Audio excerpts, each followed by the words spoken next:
नमस्कार मित्रों, स्वागत है आप सभी का आपके अपने इस यूट्यूब प्लेटफॉर्म में। आप सभी को पता है सीटेट परीक्षा 2025 के लिए आप सभी को रेगुलर एनसीईआरटी की क्लास करा रहा हूं।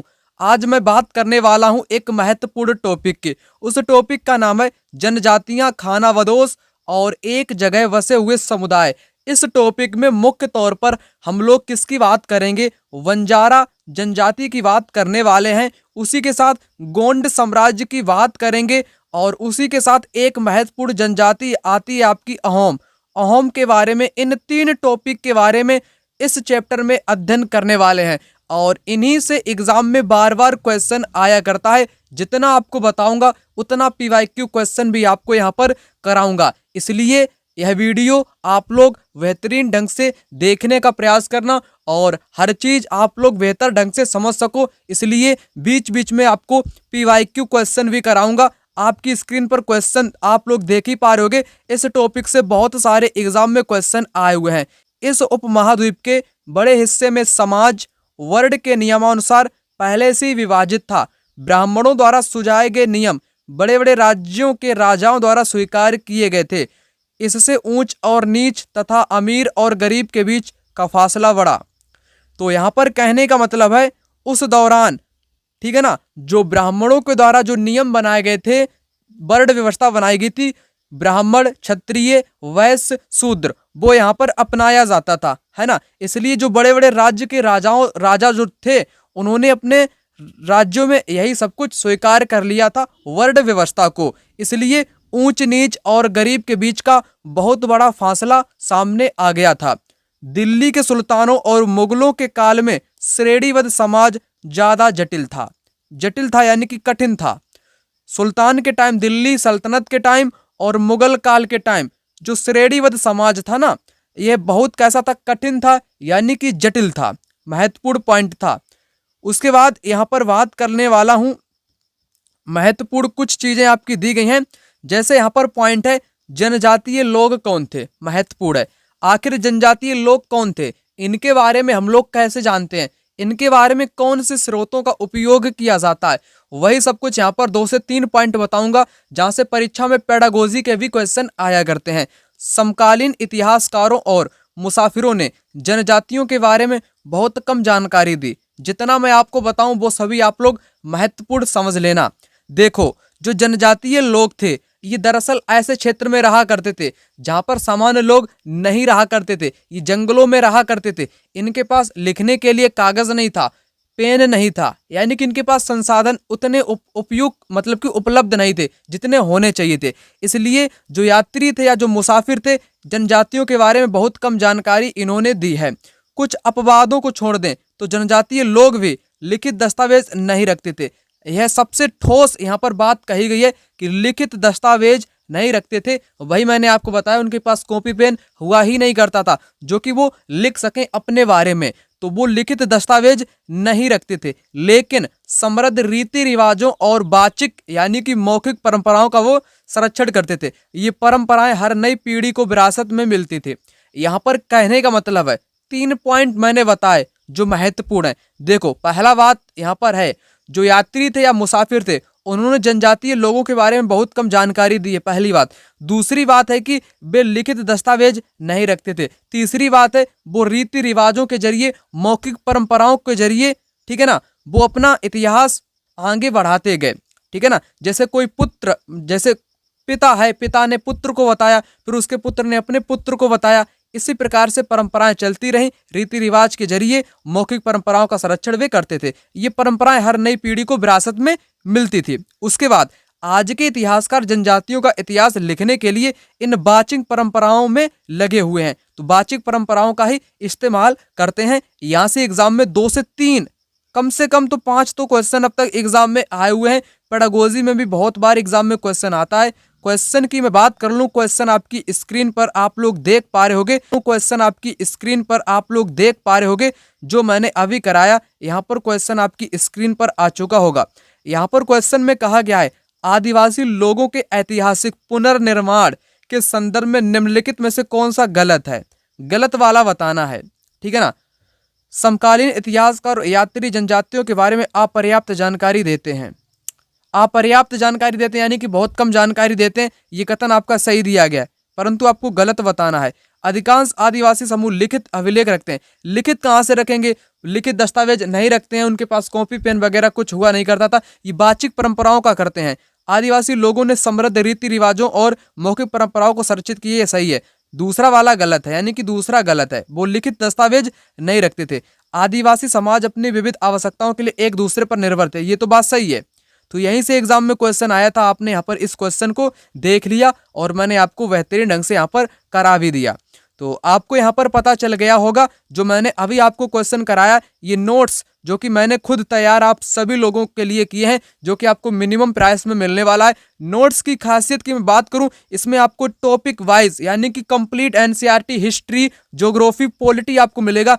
चैप्टर वाइज सभी वर्षों के पीवाईक्यू क्वेश्चन भी आपको मिलने वाले हैं। जितना मैंने आपको यहाँ पर बताया वो सारी जानकारी यहाँ पर लिखी मिल जाएगी, लिखित दस्तावेज नहीं रखते थे, ठीक है ना। और उसी के साथ सभी वर्षों के पीवाईक्यू क्वेश्चन आपको इसी में मिल जाएंगे। नंबर आपकी स्क्रीन पर शो हो रहा होगा, उस नंबर पे आप लोग व्हाट्सएप पर मैसेज या डायरेक्ट कॉल करके नोट्स ले सकते हो। आगे यहाँ पर बताया गया है, जनजातीय लोग भारत के लगभग हर क्षेत्र में पाए जाते थे। किसी भी एक जनजाति का इलाका और प्रभाव समय के साथ साथ बदलता रहता है। कुछ शक्तिशाली जनजातियों का बड़े इलाकों पर नियंत्रण था। पंजाब में खोखर जनजाति 13वीं और 14वीं सदी के दौरान बहुत प्रभावशाली थी। पंजाब में कौन सी जनजाति? खोखर जनजाति प्रभावशाली थी 13वीं और 14वीं सदी के दौरान। यहाँ बाद में गक्खर लोग ज्यादा महत्वपूर्ण हो गए, बाद में गक्खर आ गए गोखर की जगह, खोखर की जगह। उनके मुखिया कमाल खान गक्खर को बादशाह अकबर ने मनसबदार बनाया था। क्वेश्चन एग्जाम में आ सकता है, किस जनजाति के लोग, मतलब कि किस जनजाति व्यक्ति को अकबर ने अपना मनसबदार बनाया था? आपका जवाब होना चाहिए कमाल खान गक्खर, कमाल खान गक्कर। मुल्तान और सिंध में मुगलों द्वारा अधीन कर लिए जाने वाले लंगाह और अरगुन लोगों का प्रभुत्व अत्यंत विस्तृत क्षेत्र पर था। क्या है? शक्तिशाली जनजाति एक और थी उत्तर पश्चिम में, जिसको बलोच बोलते थे। ये लोग अलग अलग मुखियाओं वाले कई छोटे छोटे कुलों में बटे हुए थे। पश्चिमी हिमालय में गड्डी यानी कि गडरियों की जनजाति कहाँ पर थी? पश्चिमी हिमालय में रहती थी, ठीक है ना, एक जनजाति थी। उपमहाद्वीप के सुदूर उत्तर पूर्वी भाग पर नागा रहे और अहोम जनजातियों का पूरी तरह प्रभुत्व था, ठीक है ना। ये क्षेत्र आप लोग याद रखना, नागा किस क्षेत्र से रिलेटेड है, अहोम किस क्षेत्र से रिलेटेड है, गडरिये जो थे ये किस क्षेत्र से रिलेटेड है, खोखर जो जनजाति है ये किस क्षेत्र से रिलेटेड है। अभी आपको क्वेश्चन कराऊंगा तब आपको पूरी तरह से समझ में आ जाएगा और मानचित्र भी आपको यहाँ पर दिखाऊंगा। उसके बाद मौजूदा बिहार झारखंड के कई इलाकों में 12वीं सदी तक चेर सरदार शाहियों का उदय हो चुका था। बादशाह अकबर के प्रसिद्ध सेनापति राजा मान सिंह ने 1591 में चेर लोगों पर हमला किया था और उन्हें परास्त किया। उन्हें लूट कर अच्छा खासा माल इकट्ठा किया, लेकिन वे पूरी तरह अधीन नहीं बनाए गए। औरंगजेब के समय में मुगल सेनाओं ने चेर लोगों के कई किलों पर कब्जा किया, इस जनजाति को अपना अधीनस्थ बना लिया। इस क्षेत्र में रहने वाली महत्वपूर्ण जनजातियों में मुंडा, संताल थे, ठीक है ना, जो कि पूर्वी भारत से रिलेटेड है। यद्यपि वे उड़ीसा और बंगाल में रहते हैं। मुंडा और संथाल कहाँ से रिलेटेड हैं? ये उड़ीसा और बंगाल से रिलेटेड है, यानी कि वहीं से संबंधित है। उसके बाद कर्नाटक, महाराष्ट्र की पहाड़ियों, कोली, बेराद तथा कई दूसरी जनजातियों के निवास स्थल थे। कोली लोग गुजरात के कई इलाकों में भी रहते थे। कुछ और दक्षिण को कोरगा, बेतर, मारवाड़ और दूसरी जनजातियों की विशाल आबादी थी, ठीक है ना। और भील की मैं बात करूं, भीलों की बड़ी जनजाति पश्चिमी और मध्य भारत में फैली हुई है। 16वीं सदी अंत आते आते उनमें से कई एक जगह बसे हुए खेतिहर और यहाँ तक कि जमींदार बन चुके थे। कौन? भील लोग थे ना, ये 16वीं सदी के दौरान ये जमींदार तक बन चुके थे। तब भी भीलों के कई कुल शिकारी संग्राहक बने रहे, ये शिकारी वर्ग से रिलेटेड थे। मौजूदा छत्तीसगढ़, मध्य प्रदेश, महाराष्ट्र, आंध्र प्रदेश में गोंड लोग तादाद में फैले हुए हैं। जो गोंड लोग हैं, कौन लोग? गोंड। कहाँ गया गोंड? जी हाँ, देखो छत्तीसगढ़, मध्य प्रदेश, महाराष्ट्र, आंध्र प्रदेश में गोंड लोग ज्यादा संख्या में रहते हैं। तो इतना मैंने आपको बताया। अब आपको मानचित्र यहाँ पर दिखाता हूँ। ये रहा मानचित्र, ऊपर से शुरू करते हैं। ये है पंजाब वाला इलाका, खोखर गख्खर, ये है पंजाब में रहती है जनजाति खोखर और गख्खर, ठीक है ना। बलूची, ये पाकिस्तान वाले इलाके में कह सकते हो, ठीक है ना। अरघुन, सामास, ये है गुजरात। कोली और जाटवास ये गुजरात में रहते हैं। भील, भील आपके मध्य भारत में भी रहते हैं, ठीक है ना। गोंड मध्य भारत, छत्तीसगढ़, मध्य प्रदेश, आंध्र प्रदेश में रहते हैं, ठीक है ना। चेर, ये बिहार, बिहार वाले क्षेत्र में रहते हैं चेर, ठीक है ना। खासी, असम में रहते हैं। अहोम, अहोम भी दोस्तों असम में ही आपकी जनजाति रहती है, ठीक है ना। और ये तो मैंने बताया। मारवाड़, बादगस, बेतर, ये हैं दक्षिण भारत से संबंधित, केरला से हैं, और कुछ तो आपके तमिलनाडु से भी रिलेटेड हैं, ठीक है ना। अब आगे बात कर लेते हैं खाना बदोश और घुमत्तू लोग कैसे रहते थे। शब्द से जाहिर होता कि खाना बदोश जो भोजन की तलाश में एक जगह से दूसरी जगह पर घूमते रहते थे, ऐसे घुमत्तू लोगों को ही खाना बदोश कहा करते थे। ये पैदल यात्राओं के जरिए यात्रा किया करते थे और अपने साथ ये ऊंट वगैरह, जानवर वगैरह, बैल वगैरह ये रखा करते थे, और ये मेहनती भी हुआ करते थे। जैसे बंजारा की मैं बात करूंगा, जो कि खाना बदोश जनजाति है। खाना बदोश चरवाहे अपने जानवरों के साथ दूर दूर तक घूमते थे। उनका जीवन दूध और अन्य पशुचारी उत्पादों पर निर्भर था। वे खेतीहर गृहस्थों से अनाज, कपड़े, बर्तन और ऐसी चीजों के लिए ऊन, घी इत्यादि का विनिमय भी करते थे। तो विनिमय भी करते थे दूध, घी, ऊन का। कुछ खाना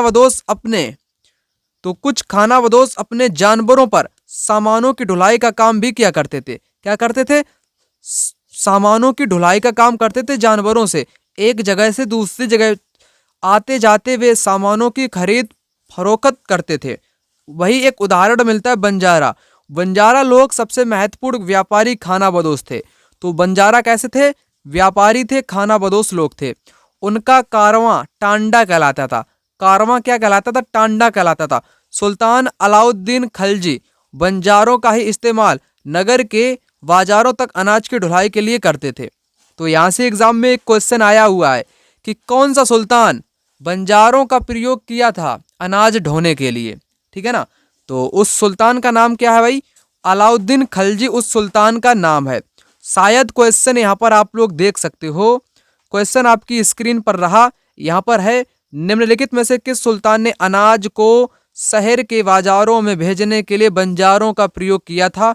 तो अलाउद्दीन खलजी ने किया था, है ना। अलाउद्दीन खिलजी ने किया था। 2012 में यह क्वेश्चन एग्जाम में आया था, ठीक है ना। तो यहीं से एग्जाम में क्वेश्चन आया था जो मैंने अभी आपको यहाँ पर कराया। उसके बाद बादशाह जहांगीर ने अपने संस्मरणों में लिखा कि बंजारी विभिन्न इलाकों से अपने बैलों पर अनाज ले जाकर शहरों में बेचते थे। सैन्य अभियानों के दौरान वे मुगल सेना के लिए खाद्यान्नों की ढुलाई का काम भी करते थे। किसी भी विशाल सेना के लिए कितने बैल अनाज ढोते होंगे? तो दोस्तों 1 लाख बैल अनाज ढोते होंगे, ठीक है ना।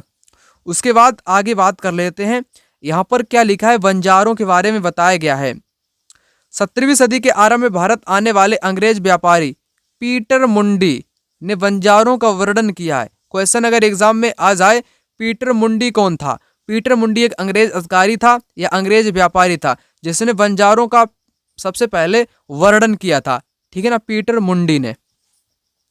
उसके बाद आगे बात कर लेते हैं। कई पशुचारी जनजातियों, मवेशी और घोड़ों जैसे जानवरों को भी पालने, पोसने और संपन्न लोगों के हाथ उन्हें बेचने का काम करती थी।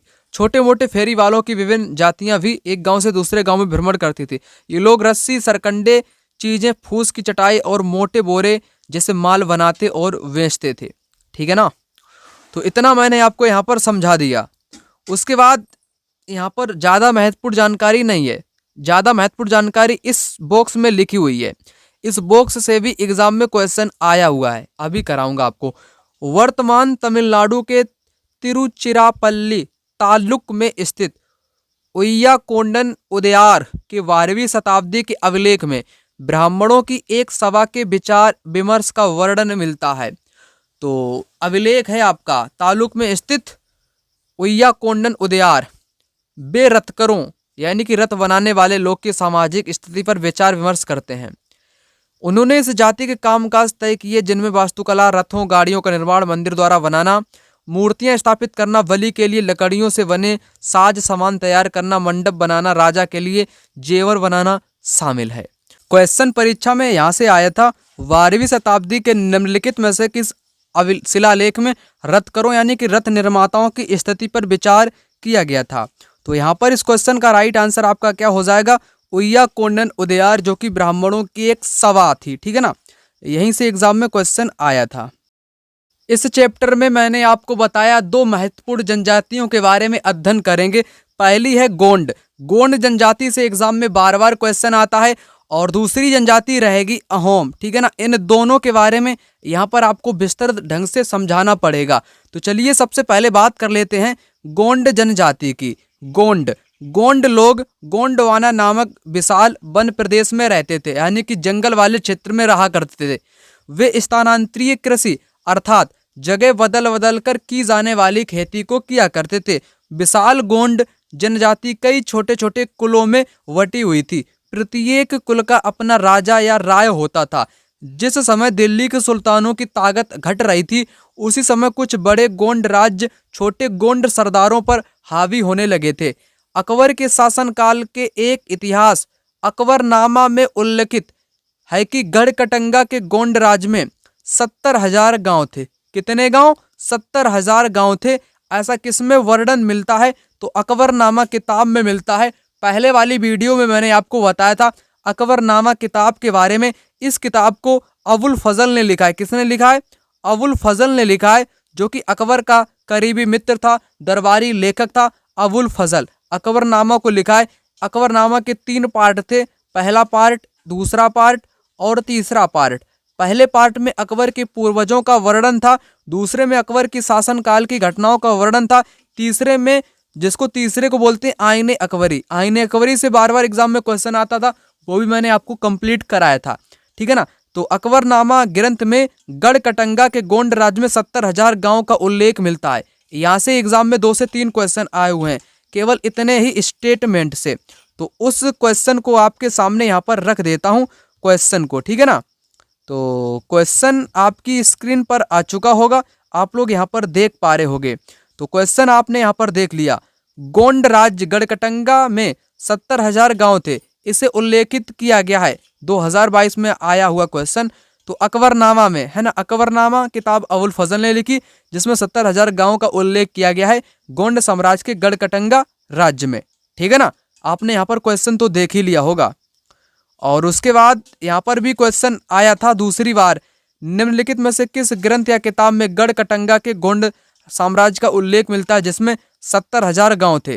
तो अकबरनामा में उल्लेख मिलता है। इसीलिए कहता हूँ जितने भी लोग इस वीडियो को पहली बार देख रहे हैं, पहली बार जितने भी लोग इस वीडियो को देख रहे हैं, तो वे लोग सबसे पहले इस वीडियो में क्या करेंगे, कमेंट बॉक्स में कमेंट करेंगे आप इस वीडियो को कहाँ से देख रहे हो, और नोट्स आप लोग अवश्य रूप से ले लेना, ताकि आपको सारी की सारी चीज़ें बेहतरीन ढंग से समझ में आ सकें।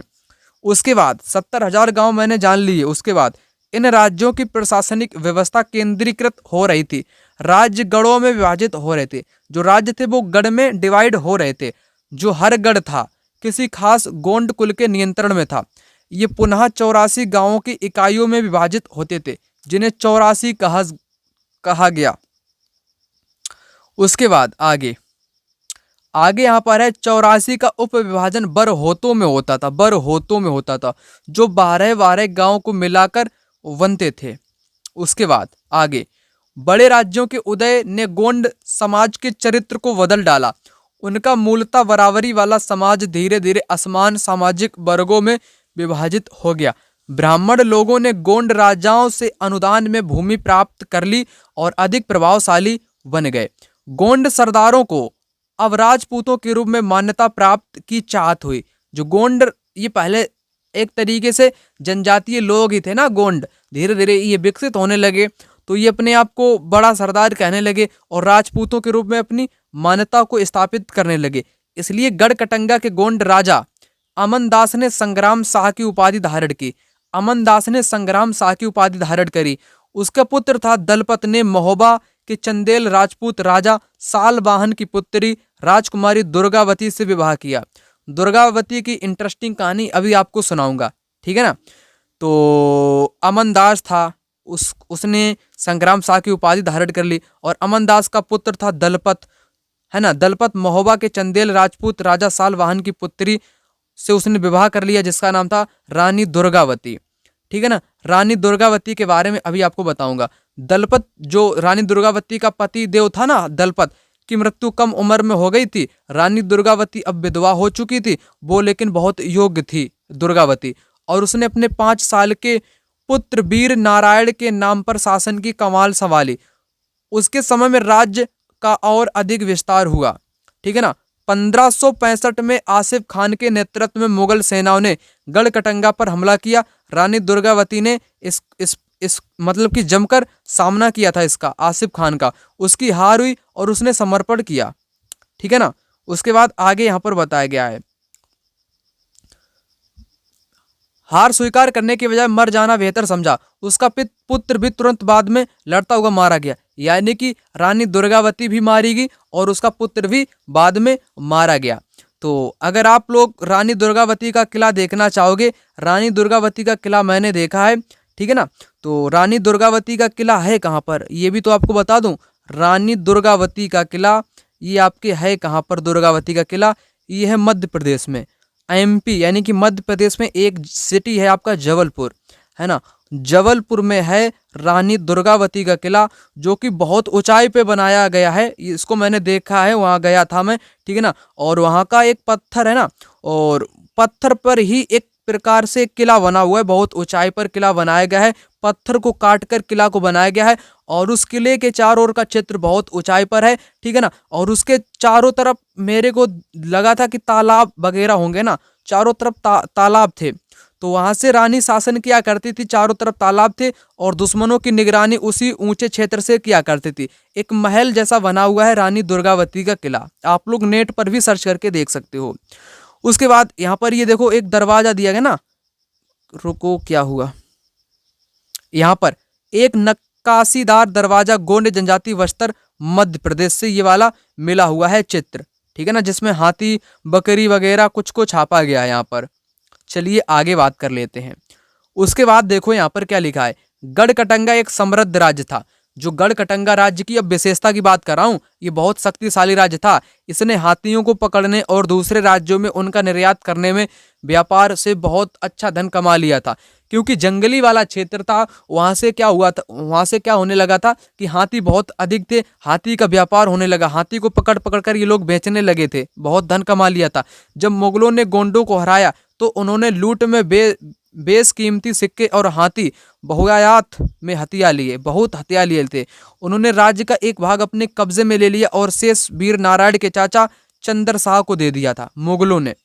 तो मुगलों ने बहुत हाथी लूट लिए थे, बहुत सिक्के लूट लिए थे, और वीर नारायण का एक चाचा था चंद्र शाह, आधा राज्य उस मतलब कि शेष बचा हुआ उसको दे दिया और अपना हथियार लिया था मुगलों ने, ठीक है ना। उसके बाद गढ़कटंगा के पतन के बावजूद गोंड राज्य कुछ समय तक चलता रहा, लेकिन काफी कमजोर हो गया। बाद में अधिक शक्तिशाली बुंदेलों और मराठों के खिलाफ उनके संघर्ष में असफल रहे थे। अब यहाँ पर आगे बात कर लेते हैं अहोम जनजाति के बारे में। अहोम लोग मौजूदा म्यांमार से आकर 13वीं सदी में ब्रह्मपुत्र घाटी में आ बसे। तो अहोम लोग मूलतः कहाँ से थे, ये म्यांमार से थे, ठीक है ना। उन्होंने भूस्वामी लोगों की पुरानी राजनीतिक व्यवस्था का दमन करके नए राज्य की स्थापना की। 16वीं सदी के दौरान उन्होंने चुटियों और कोच हाचों के राज्यों को अपने राज्य में मिला लिया। उन्होंने कई जनजातियों को भी अपने अधीन कर लिया। अहोमों ने एक बड़ा राज्य बनाया। इसके लिए 1530 के दशक में ही, इतने वर्षों पहले, आग्नेयास्त्रों का इस्तेमाल किया। तो इन्होंने गोला बारूद का भी इस्तेमाल किया था। यहाँ से 2 लाइनें इंपॉर्टेंट हैं। पहली लाइन, ये कहाँ से आए थे, म्यांमार से आए थे। दूसरी बात, भुइया यानी कि जो भूस्वामी लोग थे, इनकी राजनीतिक व्यवस्था को अहोम ने दमन कर दिया था, यानी कि खत्म कर दिया था। फिर इन्होंने क्या किया, चुटियों और कोच हाचों को अपने राज्य में मिला लिया था, ठीक है ना। और इन्होंने आग्नेयास्त्रों का भी इस्तेमाल किया था। उच्च स्तरीय बारूद और तोपों का भी ये निर्माण करने लगे थे 1660 तक। उसके बाद यहाँ पर बात है 1662 में मीर जुमला के नेतृत्व में मुगलों ने अहोम राज्य पर हमला कर दिया। तो मीर जुमला ने हमला कर दिया था 1662 में अहोम जनजाति के लोगों पर। ठीक है ना। उसके बाद यहाँ पर अहोम जनजाति की कुछ विशेषताएं बताई गई हैं। अहोम राज्य बेगार पर निर्भर था। राज्य के लिए जिन लोगों से जबरन काम लिया जाता था वे पाइक कहलाते थे। जबरन जिनसे काम लिया जाता था वे लोग क्या कहलाते थे? पाइक कहलाते थे। क्वेश्चन मैं यहाँ पर आपको करा दूं, पाइक वाला 1-2 बार एग्जाम में क्वेश्चन आया हुआ है। ठीक है ना। तो क्वेश्चन यहाँ पर आप लोग देख सकते हो, मध्यकालीन असम में पाइक क्या थे? तो पाइक बलात या जबरन मजदूर थे। बलात मजदूर कह लो या जबरन मजदूर कह लो या बेगार वाले मजदूर कह लो। ठीक है ना। इनसे जबरदस्ती मजदूरी कराई जाती थी। यहीं से एग्जाम में क्वेश्चन आया था। इसलिए आप लोग जितने भी नए लोग हो, जिसने अभी तक नोट्स को नहीं लिया है, वे सभी लोग नोट्स ले लें। प्राइस की मैं बात करूं, नोट्स आपको 199 में ही अभी आपको मिल जाएगा, केवल और केवल 199 रुपए में। ठीक है ना। तो पाइक वाला क्वेश्चन अभी आपको कराया, बेगार पर निर्भर था, जबरन मजदूरी कराई जाती थी। उसके बाद अहोम राज्य में एक जनगणना की गई थी। प्रत्येक गांव को अपनी बारी आने पर निश्चित संख्या में पाइक भेजने होते थे। इसके लिए जनगणना के बाद सघन आबादी वाले इलाकों में कम आबादी वाले इलाकों में लोगों को स्थानांतरित किया गया था। इस प्रकार अहोम कुल जो थे वे टूट गए थे स्थानांतरित करने के चक्कर में। 17वीं शताब्दी का पूर्वार्ध पूरा होते होते प्रशासन खासा केंद्रीकृत हो चुका था। उसके बाद लगभग सभी वयस्क पुरुष युद्ध के दौरान सेना में अपनी सेवाएं प्रदान करते थे। दूसरे समय में वे बांध, सिंचाई व्यवस्था इत्यादि के निर्माण या अन्य सार्वजनिक कार्यों में जुटे रहते थे। अहोम लोग चावल की खेती करके नए नए तरीके भी अपनाया करते थे। यहाँ पर एक बात सामने निकल के आती है, ये वाली लाइन महत्वपूर्ण है। देखो, जो अहोम लोग थे ना, जो वयस्क लोग थे, स्त्री हो चाहे पुरुष हो, ये युद्ध में अपनी सेवाएं दिया करते थे, युद्ध भी किया करते थे। जब युद्ध नहीं होता था, ये दूसरे कामों में व्यस्त हो जाते थे, जैसे बांध का निर्माण, सिंचाई की व्यवस्था इसमें, और ये चावल की खेती के नए नए तरीके भी अपनाया करते थे। ठीक है ना। उसके बाद एक महत्वपूर्ण लाइन है, अहोम समाज कुलों में विभाजित था जिन्हें खेल कहा जाता था। कुल में डिवाइड था जिसे खेल बोला जाता था। वहाँ दस्तकारों की बहुत कम जातियां थीं, इसलिए अहोम क्षेत्र में दस्तकार निकटवर्ती क्षेत्रों से आए थे। दस्तकार जो सामानों को बनाते हैं। एक खेल के नियंत्रण में प्रायः कई गांव होते थे। किसान को अपने ग्राम समुदाय के द्वारा जमीन दी जाती थी। समुदाय की सहमति के बगैर राजा तक इसे वापस नहीं ले सकता था। ठीक है ना। और शुरुआत में अहोम लोग अपने जनजातीय देवी देवताओं की उपासना किया करते थे, लेकिन 17वीं सदी के पूर्वार्ध में ब्राह्मणों के प्रभाव में बढ़ोतरी हुई और ये मंदिरों, और ब्राह्मणों ने इनको भूमि दे दी कि मंदिर वगैरह बनाओ, तो ये लोग मंदिर में पूजा करने लगे। हिंदू धर्म इन्होंने अपना लिया था। ठीक है ना। उसके बाद यहाँ पर बताया गया है, अहोम राज्य जो था, ये बहुत अत्यंत परिष्कृत समाज था, बहुत परिष्कृत समाज था। कवियों और विद्वानों को अनुदान में जमीन दी जाती थी। नाट्यकर्म को प्रोत्साहन दिया जाता था। संस्कृत की महत्वपूर्ण कृतियों का स्थानीय भाषा में अनुवाद किया गया। बुरंजी नामक ऐतिहासिक कृतियों को पहले अहोम भाषा में और फिर असमिया में लिखा गया था। बुरंजी। तो चैप्टर होता है खत्म। क्वेश्चन आपको कराता हूं अहोम से रिलेटेड। अहोम से रिलेटेड बार बार एग्जाम में क्वेश्चन आता है। तो अहोम वाला पहला स्क्रीन पर आपके आ चुका होगा, आप लोग देख पा रहे होंगे। निम्नलिखित में से कौन सा तथ्य अहोम के बारे में सही नहीं है? नहीं वाला बताना। अहोम साम्राज्य 2 वंशों में विभाजित था जिसे पाइक कहा गया। गलत। ये कुलों में डिवाइड था जिसे खेल कहा जाता था। क्या बोला जाता था? खेल बोला जाता था। यही तो गलत है। आपको नहीं वाला बताना, नहीं वाला पहला वाला ही हो जाएगा। और अहोम समाज तो परिष्कृत था, अत्यंत परिष्कृत था। सही है। अहोम राज्य का निर्माण भुइयों की पुरानी राजनीतिक व्यवस्था को दबाकर किया गया था। भुइयों का मतलब है भूस्वामी। भूस्वामी जो थे उनको हटा करके किया गया था। ये भी सही है। अहोम राज्य श्रमिकों पर निर्भर था, यानी कि जबरन मजदूरी पर या बेगार पर निर्भर था। उसके बाद अहोम से रिलेटेड क्वेश्चन। 16वीं-18वीं शताब्दी के दौरान अहोम लोगों के संदर्भ में वे कई कुलों में बटे थे तथा प्रत्येक कुल कई गांवों पर नियंत्रण रखता था। उनके अपने जनजातीय देवता थे। सही बात है। उनका अन्य जनजातीय लोगों जैसे कोच हाचों के साथ गठबंधन था। कोच हाचों को तो उन्होंने क्या किया था? उन्होंने अपने अधीन कर लिया था, यानी कि इनको हरा दिया था। उसके बाद वर्ण व्यवस्था के लोगों द्वारा भूमि अधिग्रहण करना अहोम राज्य का प्रतिबंधित था। यहाँ पर ए और बी इस क्वेश्चन का राइट आंसर हो जाएगा, पहला वाला और ये वाला। गठबंधन नहीं था, इनको हराया था। ठीक है ना, ए और बी राइट आंसर हो जाएगा। उसके बाद अहोम वाला और क्वेश्चन, मध्ययुगीन काल के अहोम के बारे में।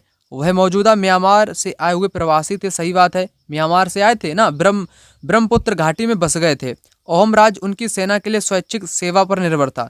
स्वैच्छिक सेवा पर निर्भर था, यह बेगार पर निर्भर था। ग्रामीण समुदाय ने कृषकों को जमीन वितरण में निर्णायक भूमिका निभाई। यहाँ पर ए सी राइट आंसर हो जाएगा इस क्वेश्चन का, ए एंड सी, क्योंकि दोस्तों बी वाला गलत हो जाएगा। स्वैच्छिक पर निर्भर नहीं थे, ये बेगार पर निर्भर थे। किस पर? बेगार पर निर्भर थे। तो सारे के सारे क्वेश्चन मैंने आपको यहाँ पर करा दिए और टॉपिक भी आपको करा दिया। निष्कर्ष यहाँ पर क्या निकलता है, जितना मैंने अभी आपको बताया उसका निष्कर्ष यही निकलता है, लोग एक दूसरे के साथ लगातार संपर्क में आते गए। आदान प्रदान ने दोनों तरह के समाजों में अनुकूल और बदलाव की प्रक्रिया चलाई। बहुत सी विभिन्न प्रकार की जनजातियां थी, उन्होंने विभिन्न प्रकार की जीविकाएं अपनाई। कालांतर में उन्होंने कई जाति आधारित समाज में शामिल हो गई। ठीक है ना, तो कोई हिंदू अपना लिया, कोई ने किसी धर्म को अपना लिया। ठीक है ना, तो चैप्टर हो जाता है खत्म।